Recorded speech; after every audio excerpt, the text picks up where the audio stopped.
if I hear sensible one more time, I'm going to shove the fucking mic up your ass. You will never get to do a pod again. The thing is I don't want to be sensible. I want to see the club be ambitious. I want to see the club go buy the next 100 million player and say, this is the guy that we're basically saying from our midfield is world class, best of the best. We're bringing him in.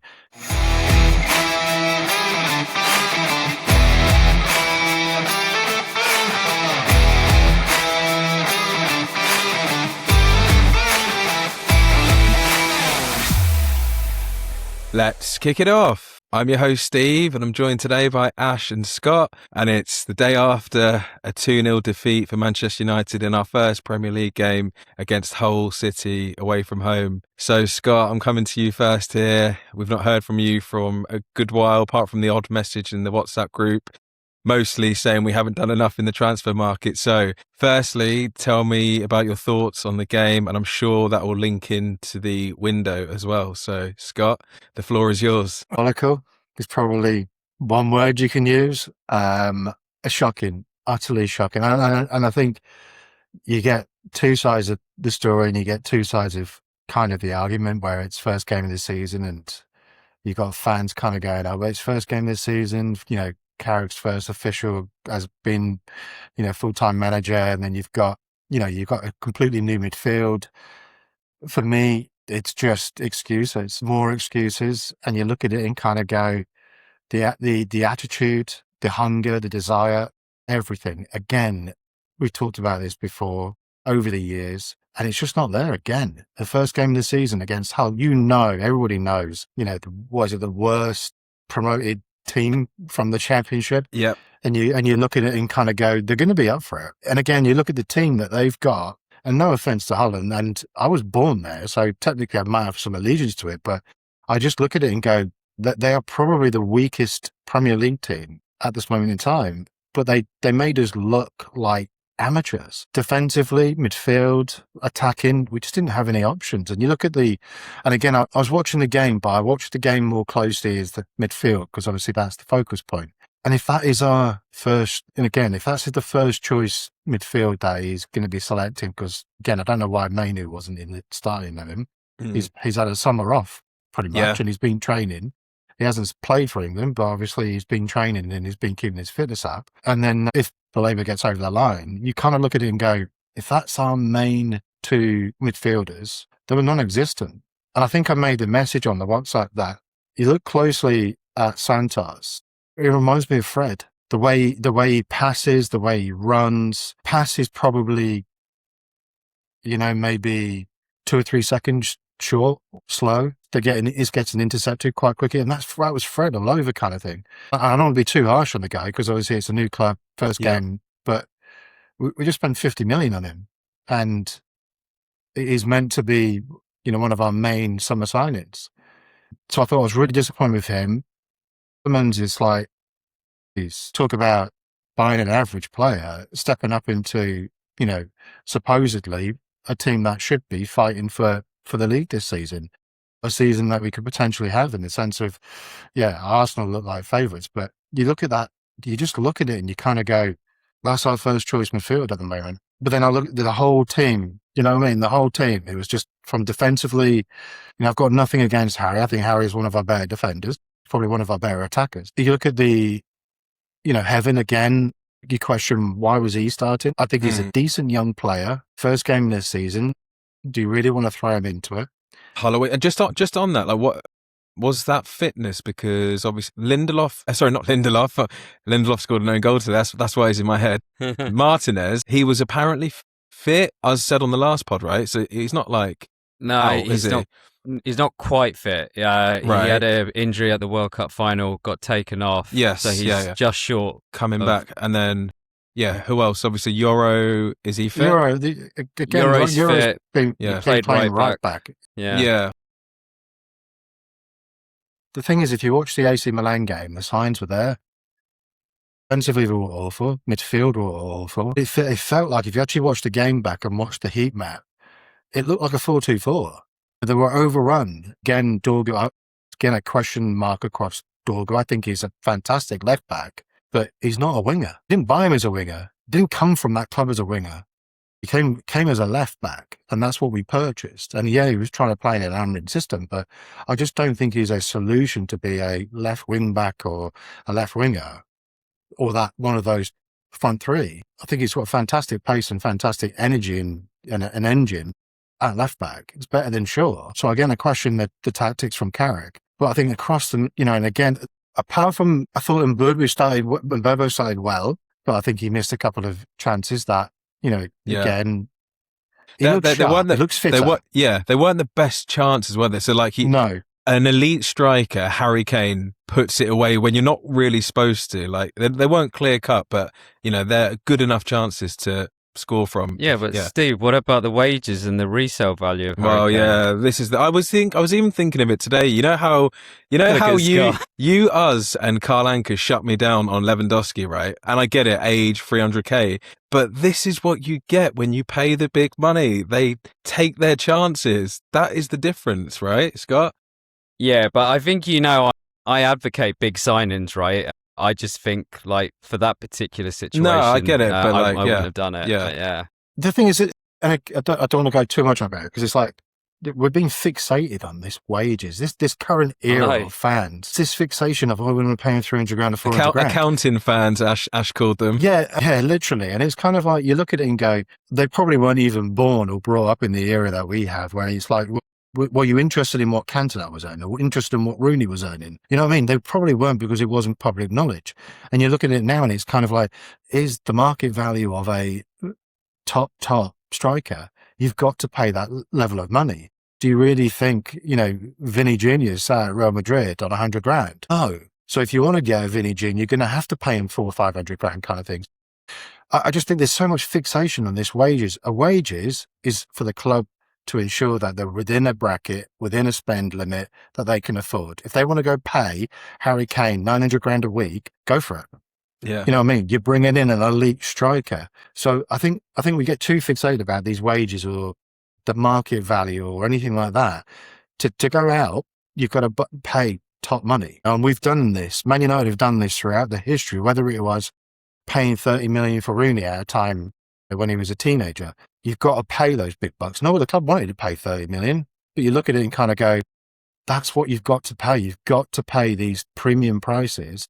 And we know that we're going to have a premium price on our head kind of thing. So I just look at it and kind of go, tell me, any United fan, I have an honest view and opinion and go, you had a pick of a football team, a pick of players. Tell me what players you would take from the current Man United team and put in your team that you want to go and win the Premier League with. Yeah. I think you will struggle. You will struggle. Yeah, I can't even think of what. Bruno's the only one probably, right, in terms of return. I know you don't like his, antics, but in terms of numbers and stuff, he's the only one you could probably consider, I guess. But Scott, it would have been good if Az was on, because on the last pod, when I made the point, I think we missed out on the best 4 available midfielders in the summer. He actually said Tielemans, in his opinion, is the 3rd best available. Subjective, debatable, blah, blah, blah. But yeah, I'm with you. Don't get me wrong. I like the idea of the signing, but again, I kind of go back and say, made this public announcement that we won't be buying anyone that's over 25, 26 or whatever it was. Yeah. But we have done. And the thing is, and again, being respectful to Casemiro, you've got to replace somebody with absolute pure world class, because that's what you've just lost. Now, yes, he was beyond his peak. Yeah. But the fact that the game that he played, the interceptions that he did, he probably would have intercepted 2 of those. Aerial threat as well. In both, the headers, both exactly. Yeah, exactly. So I think the club has basically done the tube. And you look at the performance against Haaland, it just looks, you kind of look at it and go, where's the leader? Where is there a leader on that pitch that grabs that ball by the scruff of the neck and say, you know what? We're going to keep hold of it. We're going to pass it.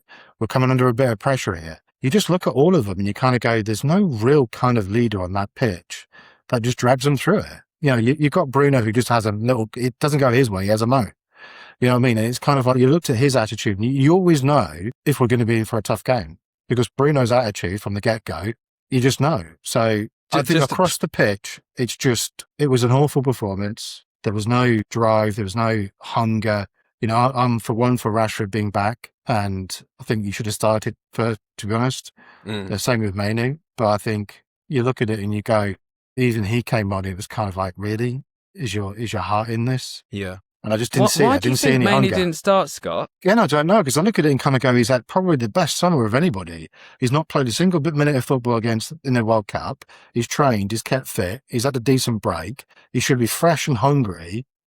And again, I think I put a message on WhatsApp just after the World Cup saying there's a question mark with that guy, and is that attitude? Now, Tuchel is the world class manager. If you want to go get a world class manager, and you look at it and go, has he seen something there? And again, I don't want to. I'm not even going to compare what Amrin thought of him, but I look at it and go, is there something there with his attitude?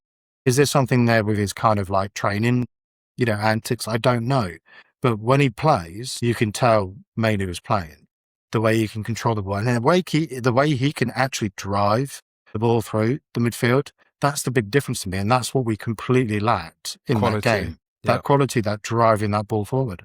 Yeah, and Ash, we'll wrap up on the game pretty quickly because I think Scott's covered it well. But just those 2 goals we conceded, just the poorest goals to concede, right? Yeah, I mean, you mentioned it on the last pod about your concern at centre-back.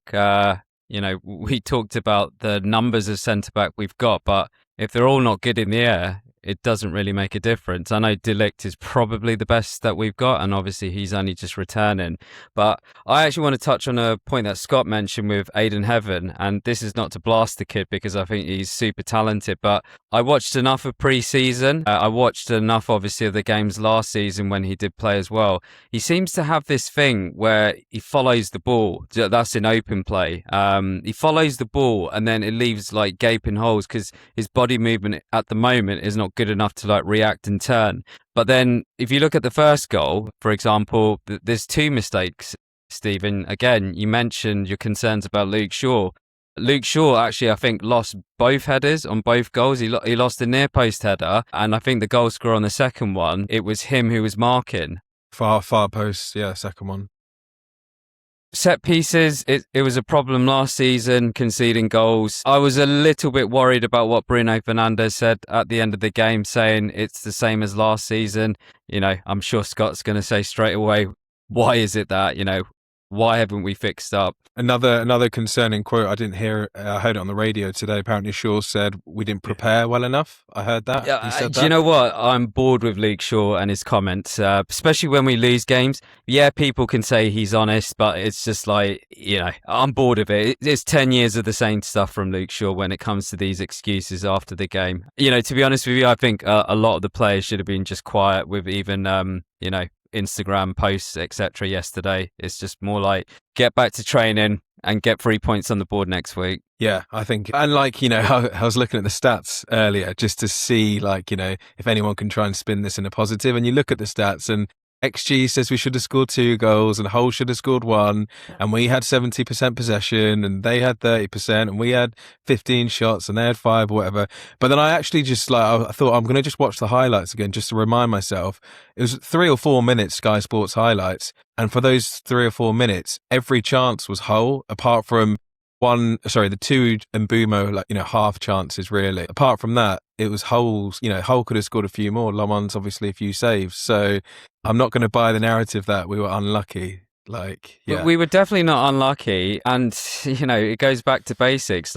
We just didn't work hard enough, especially on second balls. Everyone knew that Hull were going to be up for it. They were going to fight for second balls, literally like tigers. And we didn't compete. So many of the players looked off with body language, even their movement towards the ball. I thought Brian Mbumo looked very languid. Yeah, you could say it's an off day, but we're talking about this one game in isolation at the moment, and I think I've heard disgraceful, I've heard diabolical. I just thought it was very lame. Very lame performance. Everyone hyped, including us, we hyped Manchester United to be able to have a decent season. And yeah, exactly. Statistically, the worst team to be promoted. Look at their XG. Who gives a fuck about all this shit, right? They turned up, they gave 100% work rate. And they scored 2 goals, and they thoroughly deserved their victory, Hull. So Scott, we've talked about the game, obviously. So I know you touched on the window, and as we sit here today, obviously Santos and Tielemans are done. They played in the game against Hull. Looks like Belieber is going to get done. So yeah, how are you viewing the window as a whole so far? Like, let's assume Belieber's going to come in because it looks like that. Like the window.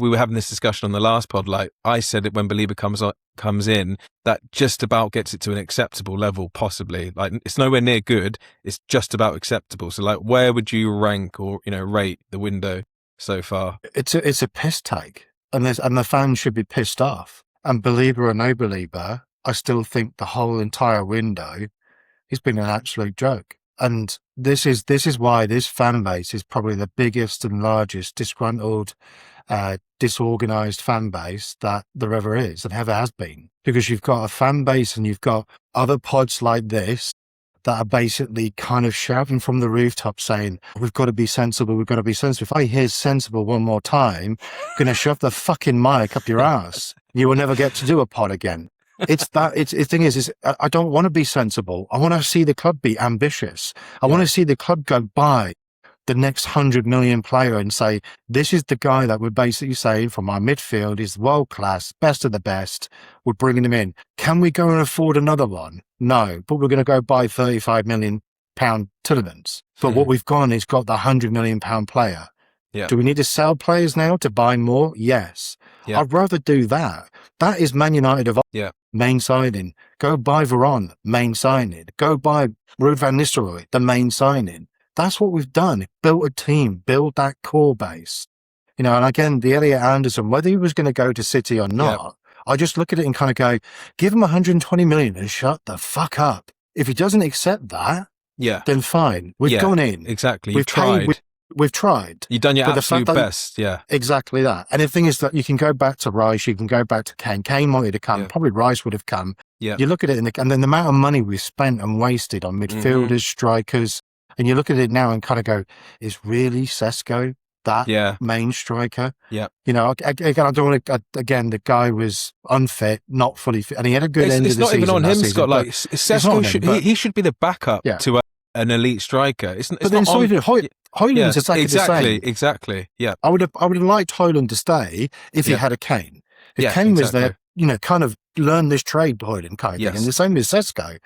But I just look at it and kind of go, as a fan base, you're hearing it kind of going, yeah, we've got to be sensible. We've got to be doing this. We've got to be doing that. Why? Where's the ambition? Where's the desire to go and say, look, we're going to go for it. We're going to max everything that we possibly can to get into that kind of title challenge, get into the final stages of the cup.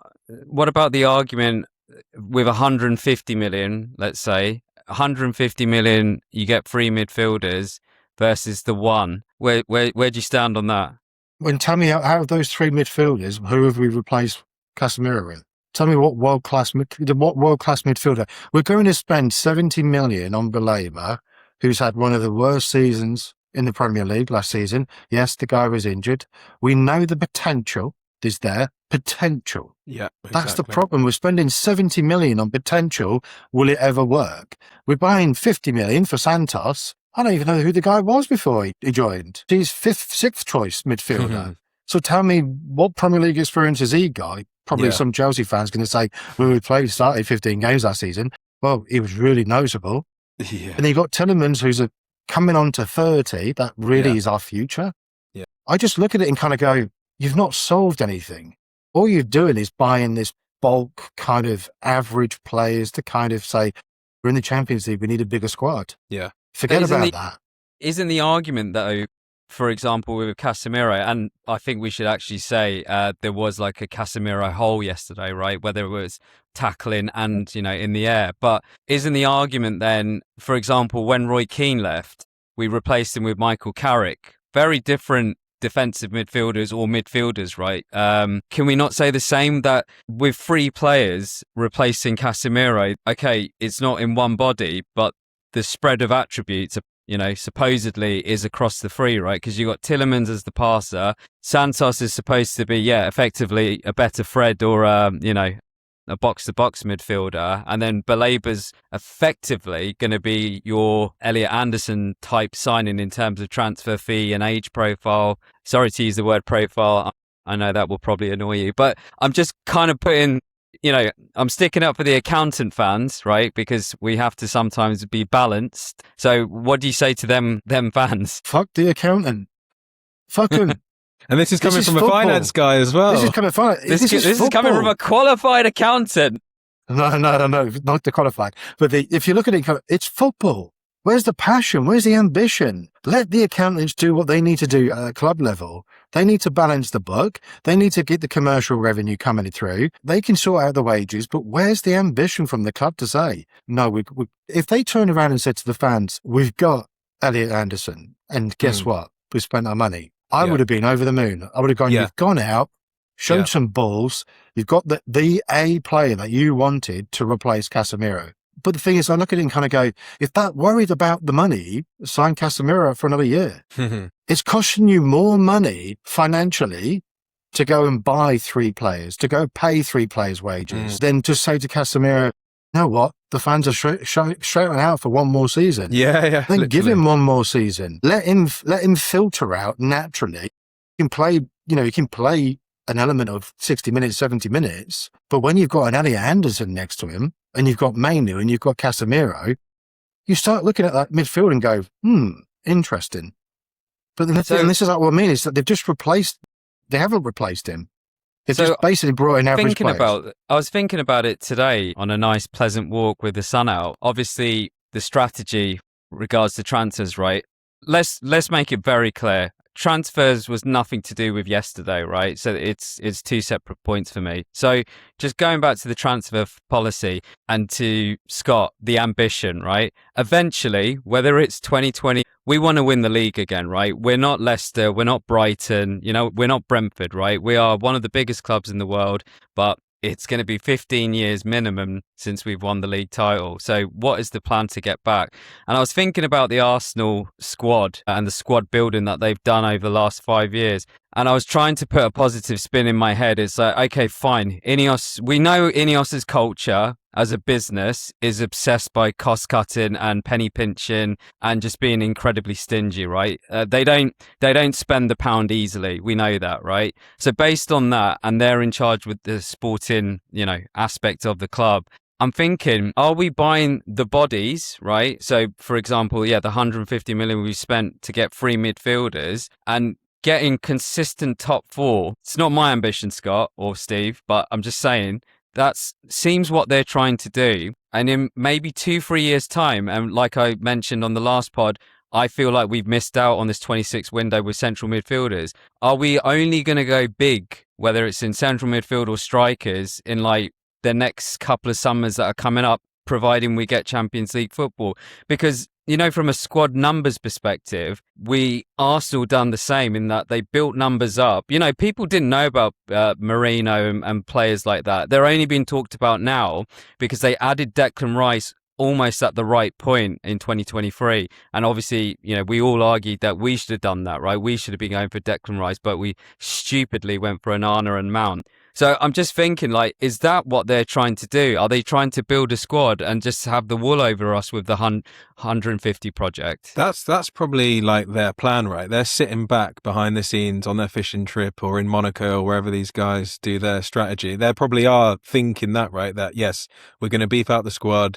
We're going to try and address the defence next summer. Then we may go big. So that it probably is what they're thinking. However, I go back to Scott's point about if you'd have gone in for an Anderson, I'd be, and he said no. Same with Kane. If I'd known that we made a real push to get them and it didn't happen, I'd be like, fair enough. Because you can have your big plan, you can have your PowerPoint, your 2 to 4 year plan, but football is a crazy business. It's not like any other business. And sometimes you've got to seize the opportunity. And if the opportunity's there to get Harry Kane or get Anderson, you go for it. We finished 3rd last year. I don't know how after finishing 15th. So we were in this position. It was a big opportunity. And also I go back to Scott's point again about, the 120 million on Anderson, because the other thing, let's not forget, since Ineos have come in, the things they've done off the field, for me, a lot of it disgraceful in the way they've acted, but the way they excused it the whole time was, this is to invest more money in the football team. This is to try and win trophies. So when you're increasing ticket prices, when you're making redundancies, that's unpopular decisions. And, no one really liked it. We can maybe understand it from a business perspective, but then if you're not going to back it up in the transfer market and go for the A-list players, then it's like lose-lose, right? We as a fan base. It's a great point, Steve, because Jim Ratcliffe, in one of those interviews with Gary Neville, literally said redundancy is linked to wages. Yeah, that's what I mean. We've taken a deal with Amazon, which, in the face of it, is a tiny amount of money, right? We're talking betting sponsors. We're willing to go to any level. We got no standards from a finance perspective, but it's not backed up with the transfer policy. Thing is, the guy's not particularly liked in the fan base at this moment in time. And I look at it and kind of go, what better way is seeing that yellow fucking ticker on Sky Sports News saying Man United have agreed £120 million for Elliot Anderson with Nottingham Forest. Yeah. And if we offer him the same wages, and he's got to choose between the two. And if he chooses City over us, because we've gone in with the same offer, we've gone in the same wages, it's his choice then to which club he goes to. Totally fine. But if the optics was on the other side to say, Man United have signed Elliot Anderson for 120 million, fucking Sir Jim's right next to him holding his shirt up with Anderson on the back, everyone's going to be bloody parading the guy. I'll get Ratcliffe on the back of my shirt. Exactly, you know what I mean? So it's like fucking Sir Jim fixes it. Well, hey, you look at it and you kind of go, there's that optics of the club's just lacking that ambition. You kind of look at it and go, you didn't agree anything. You've agreed the fees. You were bidding. Didn't look like we were bidding. It didn't look like we were agreeing anything with them. So again, as fan base, you're kind of going, who were we in with this summer? Yeah. And then all of a sudden you sign Tillman, and it's like, well, where the hell did that come from? And then Santos, and it was like, who? Really, Man United fans are kind of going, oh yeah, we're now watching YouTube clips of this guy's the bloody saint. Yeah. And you're like, you've never even heard of him. I think one of the problems is, and like we argued a lot in the last pod about it, is that, Az was obsessed with the idea that I thought like Matías Fernández and Tonali needed to come to the club. It's not that. It's more the fact what you've said, Scott, right? It was made very clear by Manchester United journalists who are well sourced, right? They're not idiots. They don't make this shit up, right? Because they're either sourced from the club or in and around the club. So Elliot Anderson was number one. Matías Fernández was seen as the alternative to Elliot Anderson. And don't get me wrong, we've all played Champ Manager or Football Manager, right? We've got our list, right? And we tier it, okay? So if we don't get option 1, we know who's option 2, 3, 4, 5, right? And it's exactly the same here, right? They've hit the button with Tielemans. It wasn't the case of like, he's as good as Elliot Anderson or Matías Fernández, right? He's just off a list. It's the same with Andre Santos. And what was interesting, and I think that's what upset a lot of United fans, was that he was the first one we executed. And I still think about it now that we're getting Baleba, and I look at the team in terms of the squad and how many games everyone's going to get. I'm thinking Santos surely is going to be getting the least amount of games this season, and we've spent 48 million or whatever it is, 50 million. Can I pick up on that point that Scott mentioned as well in terms of Mainu not playing? I actually think that could be a really, almost difficult to recover, right? Because obviously, Kobe, to not play any minutes in the World Cup, he's obviously gutted. And, when Carrick came in, the first thing he'd done was brought Kobe back into the team, and obviously was really effective, had a strong end to the season. So the fact that Carrick's now picked Santos over Kobe, I don't know if Kobe's going to come straight back in next week, but let's just say he doesn't. You're then trying to bring Kobe into form into the season as well. So we could find ourselves in a pretty sticky situation in a couple of weeks. So, yeah. I've got to say, the biggest thing about the lineup was Kobe Mainoo not playing. So I know BBC Sport went with Marcus Rashford on the bench. I didn't actually message that much in the group, but I did say Kobe's on the bench. And I thought that was a big call from Carrick. Yeah. Especially surprised, to be honest. Yeah, and Scott mentioned it, Hull, yes, they were the worst of the 3 teams to come up. But as soon as we all saw the fixtures, right, we all looked. United away at Hull on that Saturday lunchtime, first game of the season. We could all see it coming that we would concede a goal they would be bang up for it. Like, and to throw in 2 new signings, I think possibly got that wrong. It's easy to say in hindsight, maybe, but me, I love Cobby, so I would have loved to have seen him on the pitch. So I was really disappointed about that. I think it's a good point as well with the trust. Yeah. Now Cobby will be thinking back of his head, when will I play? Instead of building on the momentum of last season. What's your thoughts, Scott, on that? Yeah, I was disappointed. I was shocked. I thought, I don't know, he hasn't had much of a pre-season, but again, I include the World Cup in that because he had a pre-season. He's had a break. He should be fresh and fit, ready to go kind of thing. So, and yeah, I know the two midfielders have played pre-season, but I was concerned with the AC Milan. They tore us apart, and that wasn't a fit AC Milan. So yeah, I just was concerned then. And then you look at the weekend, and again, they tore us apart. And again, I've never really looked at Tielemans as that kind of centre midfielder. He started his career kind of in that number 10. Yeah, he's probably dropping back a little bit just based on pace. But you could see him, how far up he was against the pitch, and he was just completely leaving us exposed. So again, you've got another player there that likes to go forward. So again, for me, it's, I think Cobby needs to start next week. And if he doesn't, then there's going to be some concerns there. I really don't. I hope the club are not stupid enough that they're going to look at cashing in. Yeah, I hadn't thought of it until you were just talking then, and it just flickered in my mind. God, I don't want to go through that again, but that did just cross my mind. But I guess, with Cobby and the midfield in general, like once Believe is done, that you'd think that's them done on centre midfield. So question for you, Scott, like over this next week until the window closes, obviously we know we're not signing Harry Kane or Anderson now, but like realistically, what do you want to see happen in this next week? I want us to go spend 200 million. You know what I mean? I want us to, we've got what net, was it 30 million, 40 million or whatever it is? I just look at it and go spend 200 million. If you're telling me you haven't got it, then where's all the money gone then? If you're telling me that you're just basically paying off, the credit card bill because that's what's owed, from prior seasons mess, then communicate that. But I look at it and kind of go, where's all this money coming from? Yeah, where's all the sponsorship money, new sponsorship? Well, back in Champions League, we've got the Amazon deal, we've got the Betway training deal, we've cut the staff, but and again, I guess.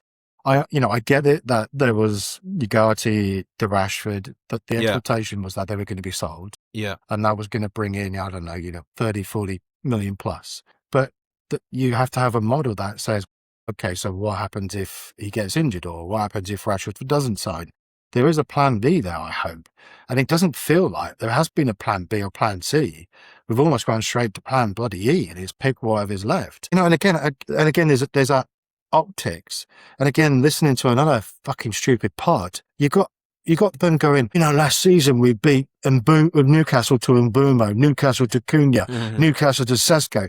Fuck Newcastle, is that where we're at? You know what I mean? Or we want to go sign Lewis Hall from Newcastle. Newcastle have got stripped of multiple midfielders this season.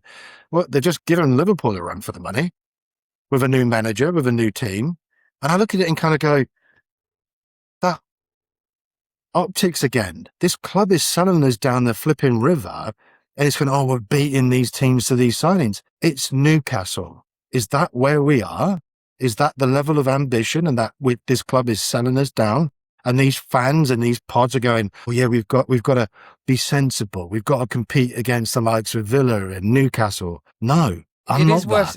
It is worth saying, and I don't know if we talked about it enough on the last pod, in the first summer of Ineos, they were the ones who bought Ugarte for 50 million and Xerxes for close to 40 million, right? And then, it was a strong narrative that, came from journalists to be like, United have said they're going to go for proven Premier League players, and, we signed Cunha and Mbumo. Like it's a genius strategy to buy the best players from Brentford and Wolves. And obviously we've tried to do that to an extent this summer, but to the point which we've mentioned a lot with Anderson, obviously we're not going to go strong enough for these types of players. And fair enough, yes, if we had matched the money and they had gone to City, you can live with that. And I think that's the frustration, right? Because I said it to Az even on the last pod, like, in what world are you going to get Elliot Anderson for 80 million? The benchmark was set with Declan Rice at 100 and I think it was close to 110 million, right, that they paid. Dado was 120, nearly 120 million. Like Fernandez was like 120 million. That's the going rate for the best available Premier League midfielders. Like, you have to play 100 million. So to think that you're going to buy someone for 80 is just naive in my perspective. And it's just better off to be like, you know what, we are interested in him, but he's not, we don't think we can get him. That was never portrayed.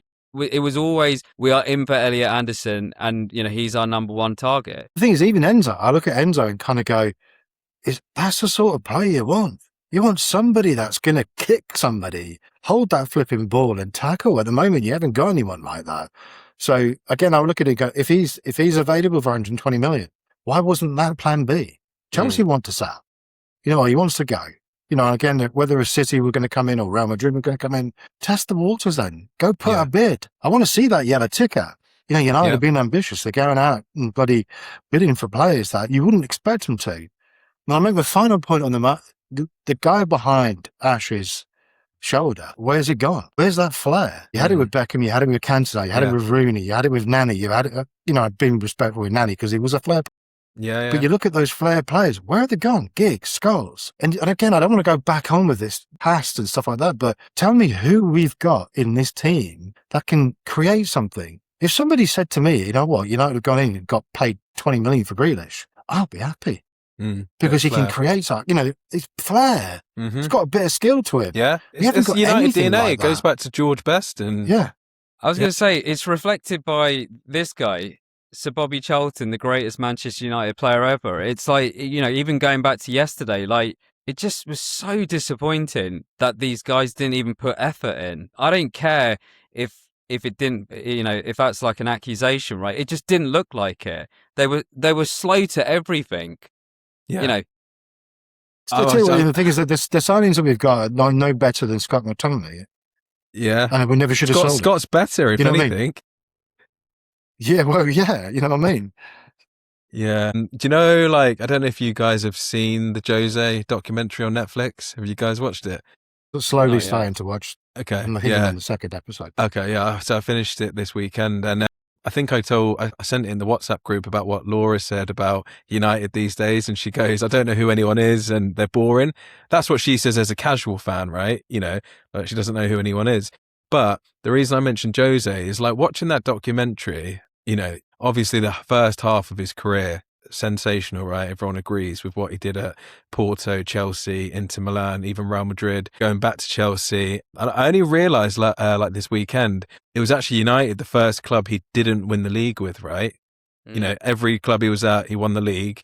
Obviously, it was revealed that, Fergie wanted Jose to take over from him, which is really interesting. But watching the documentary, I won't spoil it, but, we know Jose, it often ends in tears, right? Because he is so intense. And, when Jose was at United, we know he fell out with Pogba. We know he fell out with Shaw. We know he fell out with others. But do you know what? I think I'm a bit sick of this nicey-nicey at United, this Jason Wilcox. I love Carrick as a player, but I'm sorry, we could have done better than Carrick as a manager. Again, if we'd have gone in the market hard enough for the top names, right? It goes with managers, not just players. And I'm kind of sick of all this, sensible accounting United fans. I want a bit of mentality monster back at the club. Because look at the people that win the league. Pep Guardiola is a nut job. Jurgen Klopp is a nut job. Mikel Arteta is a bit of a nut job. We've seen it in the Amazon doc. These people that win, they're not normal. It's not nicey-nicey. It is elite sporting environment. And that's what I want. I'm not saying get Jose back, but Maguire and Shaw, decent enough players. They're going to let you down. We've seen it over 5 years, 10 years, right? With Shaw. We know this. So yeah, I'm a bit sick of all this, nicey-nicey, as you used to say, Scott. Yeah, the thing is, you're right, because the thing is, I remember Joe Hart saying something on an interview saying that basically the day Pep walked in the door, it was like, you're not part of the plans. Yeah. And it's kind of like the brutalness of you're not even seeing the kid play football or train or anything. And it's like, you're not part of my plans. I want a different type of goalkeeper. The guy went through 3 or 4 different goalkeepers. The guy went through 2 or 3 different left backs and right backs. He was brutal to a point where if you don't fit in my team, I'm going to get rid of you. And City had that power of, right, we can ship you on and make a loss, but go buy another 50 million right back if you want to. And that's where we've kind of like lost that aura. And if you want somebody to scare the living daylights out of the football team and the players, go get some money. Just go bring him in. Is it not? Is it not? Or go job? and get too cool. We know it's going to end in tears, but go ruffle some feathers. Yeah, exactly. You know, kind of. Would he get you close to it? Probably. Probably. We don't want to be finishing 4th or 6th. We want to be going for it. And if it gets us to that kind of, you know what, Arsenal pipped us in the end because they're the better team. Yeah, you kind of accept that, but no, you want to go out there. You can live with that. You want to go out there with a bit of ambition and saying, we've got the best of the best, we've got the best manager, we've got the best player that we could possibly find and sign, and go for it. And if that gets us closer, put it on in next year. Like you said, Ash, at the beginning, it's like the Arsenal, what they've done over the last 5 years is build. They've gone out and bought the key player. Everyone keeps saying they needed a striker. They keep buying a key player every single season to build that winning football team. And that's what they've done. And now look at them. You kind of look at it and go, the favourites again this year. You know what I mean? Yeah. They should be dominating English football for the next 10 years because that's the team they've built. And you look at the rest of us, we're far down the pecking order. You know what I mean? The Liverpool team, you just look at it and you kind of go, we're not close to them at all. We're so far behind. Champions League, look, get me right, it's going to be brilliant to listen to that music, watching Champions League football again. But I look at it and kind of go, it's almost like a get in it and get out. Get the money, invest in it, get back into that kind of push for the league. That's the one that you want. That's what you want to focus on. I'm glad you mentioned Champions League, Scott, because I had a conversation with one of the friends of the pod, Ron, a couple of weeks ago, and I said to him, mark my words, when we play Champions League football and we're playing back-to-back, a Wednesday, Saturday, Sunday, watch some of these existing players because they think they're better in their heads than they really are. And they're going to get a really rude awakening in the Champions League. Like, technically, it is the highest level in club football. And you see performances like yesterday, and we masked a lot of those problems last season, through the likes of Casemiro or getting the right result. We are in for one hell of a ride in the Champions League. It's going to be an absolute roller coaster, but I just hope a lot of those players who think that they're good enough, they're really going to get a test in the Champions League. And also getting past the first round in both domestic. That's what I mean. Yeah. Like last season, 40 games. Like, it's disgraceful. Like, and as much as we say, finishing third was good, I'm sorry, but to have 2 cup games, no Europe at Manchester United is disgraceful. So, yeah. I think you fast forward, and I said at the beginning when he got the job, I look at it and kind of go, I just hope he was backed. I don't think he has been backed. And I hope that he brings in some of the youth players. Looks like he's doing that, and I hope that he continues that. If it continues the way I think it will probably be, kind of November, December time where they have to pull the trigger again because he's a contract that is peanuts to them. Yeah. It's not long term. And you look at that, even kind of that, and you look at it and kind of go, they weren't really backing him from a contract point of view. Yeah, 2 years. They've not backed him in the market. And you look at, and you kind of go, okay, so who are they looking at? They've got to be looking at somebody. Yeah, you know what I mean? thought that today. I was thinking, they've obviously got you have to have a list at all, what's their list at the moment? Yeah. I hope he proves everybody wrong and he turns it around and he has the second half of the season and that continues into the next games. But I just look at it now and kind of go, whew, that game of the weekend is tricky. Yeah, exactly. Yeah. I'm not trying to spin it. I'm not trying to spin yesterday, right? We all know it was terrible. But as an example, and Steve, you mentioned it earlier about Michael Carrick's spiky response, I think back to Yana Gafirtov with the interview. I think the problem obviously is whenever United lose a game, it's a disaster. Me, Scott, Steve, we're all old enough to remember the best Sir Alex Ferguson teams. When they lost, it was back page, front page, It should be a disaster. That's the thing. Yeah. Yeah, if you've got high standards, yeah. But the point being is, even with yesterday, unfortunately, we are not good. We are not that good, especially compared to like old Manchester United, right? So we are going to have a topsy-turvy season. We are going to have utterly shite results and shite performances, but because the expectation this season is only to get into the top 5, top 4, we will get more results like this. I can only compare it to like when Arsenal and Liverpool were building the same way to get their titles with Klopp and Arteta.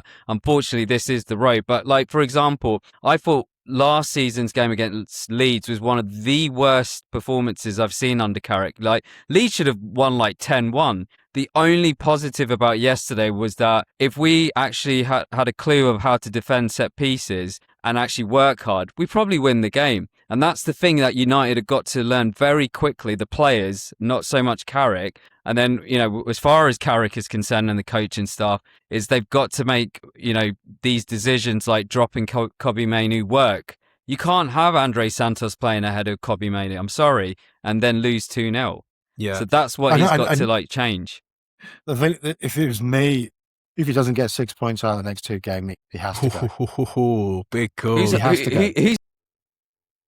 Yeah, I was just looking at the fixtures. So we've got Ipswich at home next week, and then and if you look at September, Everton away. David Moyes is going to fire Michael Carrick in September. Everton away, and then Manchester Derby, and then Fulham away. Fulham away. Yeah, and then Tottenham at home. Sorry, Tottenham at home is after the 3-week international break. So if you look at the next 4 fixtures, yeah, Ipswich home, Everton away, City home, Fulham away, and yeah, if we don't, you know, like let's just say it's not unthinkable. We draw against Ipswich, we lose against Everton, we lose against Man City.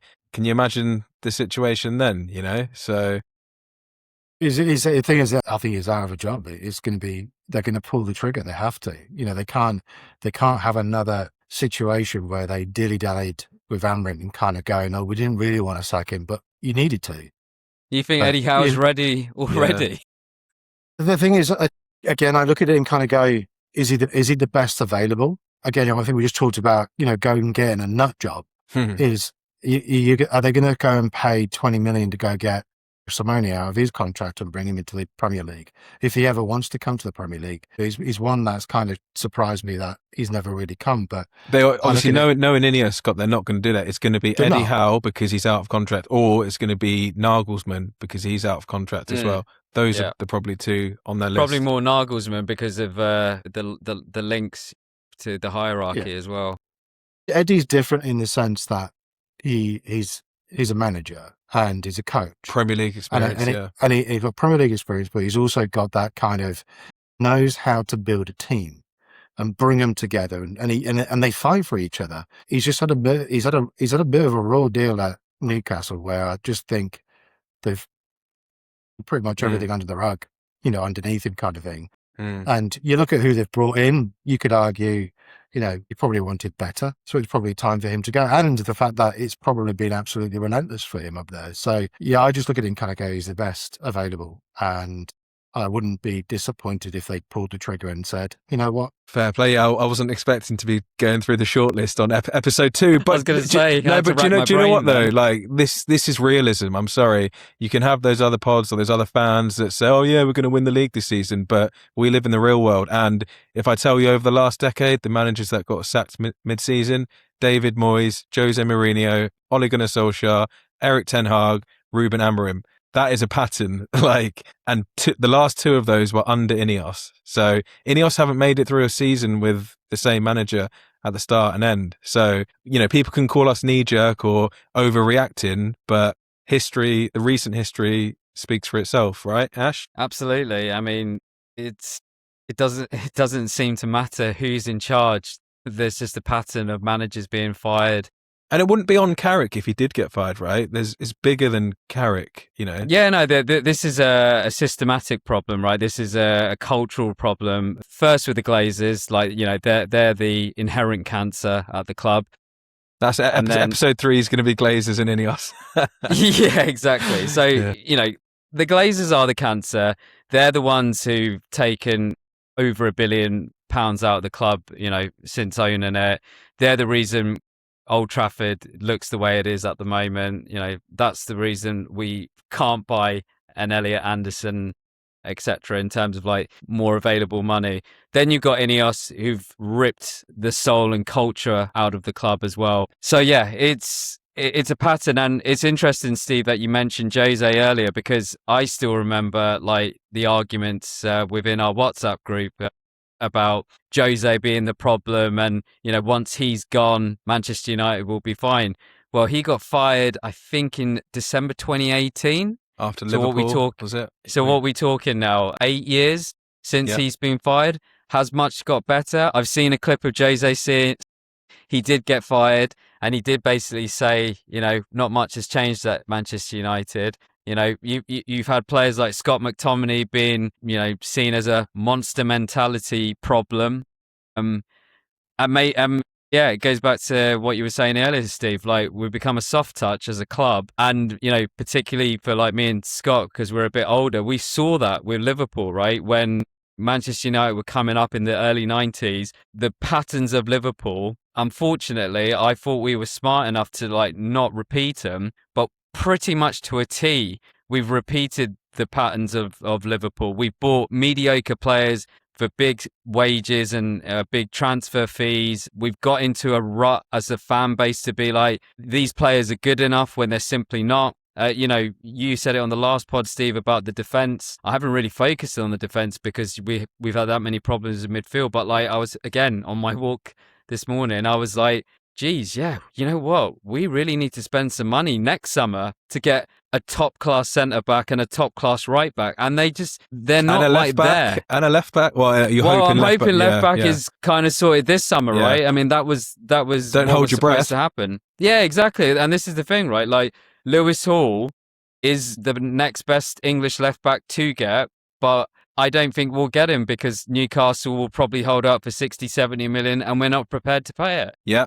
The thing is, this is what I think this generation of fans at the moment, obviously they're coming up in a different era, but it takes the older generation to keep flying the flag. Just don't forget the history. Don't settle for second, third, fourth, fifth, or sixth. Don't accept what the club narrative is or what they're feeding into the media through journalists or feeding through, players that are on the bloody payroll. Mm-hmm. Don't listen to it. Yeah. Just look at it.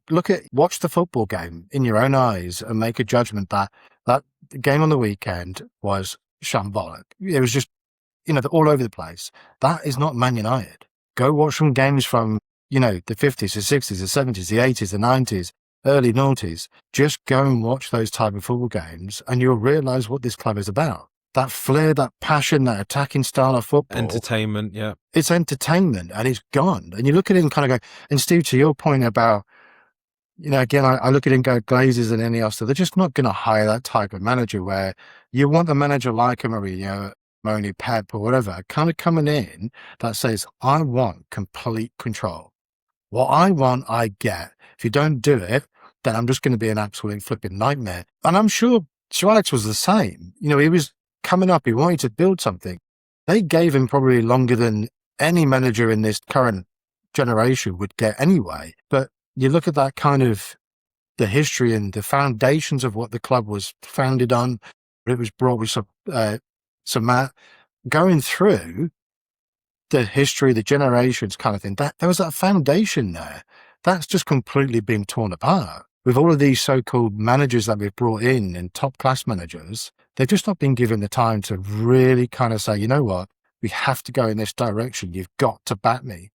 He wasn't backed because he might have been complaining and making a fuss up because he wanted a new centre-back. Yeah, go get him a exactly. centre-back. We finished second that season and he wanted to go big in the market and they tried to give him, they gave him Eric Bailly, I think it was, But we'll have to do a deep dive on the managers we've had, because if you think about even the list of recent times, it's actually not that great, Scott. You're big on like the star names. If you think about the list since Mourinho, it's not that great. Eric Ten Hag, we all had our concerns, particularly me and Steve. Like, we wanted Maurizio Pochettino, and he was never going to be a guarantee either. But you had Eric Ten Hag, you had Oli Solskjaer, now we got Michael Carrick. These aren't star Hollywood manager names. This is not Jurgen Klopp. This is not Pep Guardiola. This is not Luis Enrique. Yeah, exactly. So I think we'll leave it there for this episode. I'm sure our next game against Ipswich is going to bring more talking points. We do have obviously the Champions League draw on Thursday. So yeah, look forward to seeing who we get. Scott, I'm sure I can tempt you to a Champions League night at Old Trafford just to hear the music, and then we'll get knocked out, go back to our day jobs. But just before I wrap up, any other business, Scott, you want to get off your chest before we wrap it up for today? I just want the club to go and be about ambition, just to go out there and sign some players, some quality players. Harry Kane, just do it. Do it now. Don't mess about. Just do it now. Yeah. I don't care if he's 32, 33. Just go do it. We need a striker. It costs us 60 million. Go do it. Just do it. Pay him 400k a week. Fuck it. Yeah. Yeah, that's probably that aeroplane flying over Ashes. It's him currently. Yeah. Cool. All right. We'll leave it there. Thanks for joining us on this episode, and we'll catch you on the next one.